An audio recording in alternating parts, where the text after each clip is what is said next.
नवरात्रि के पावन बेला में कैसे कहताड़ी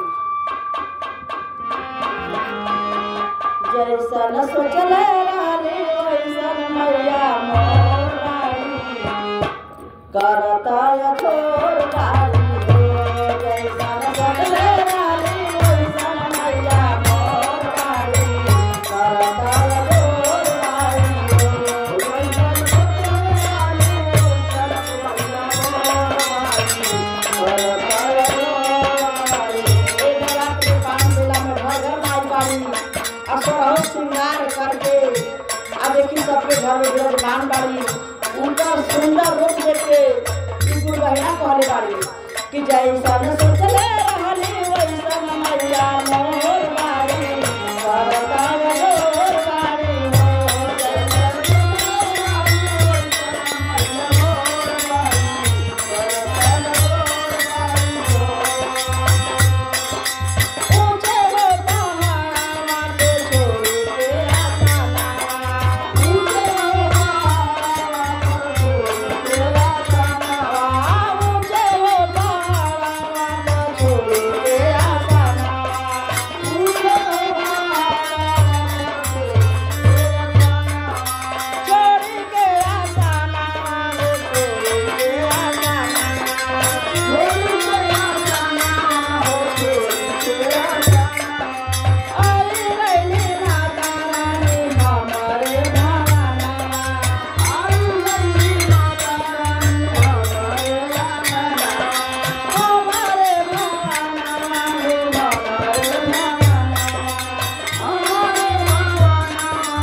₹50 का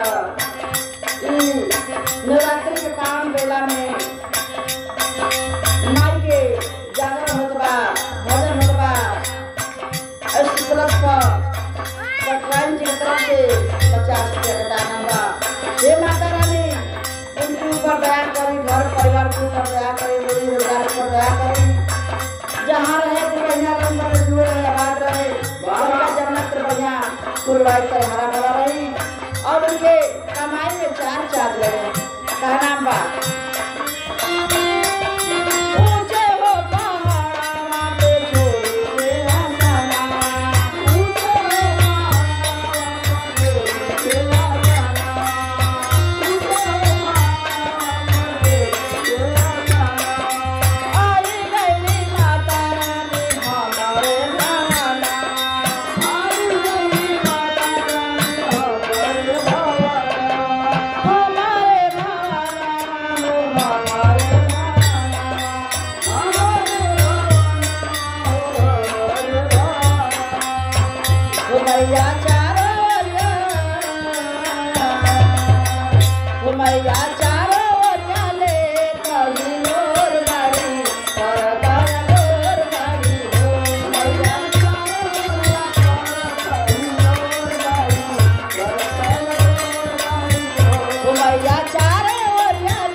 चुनरिया वाली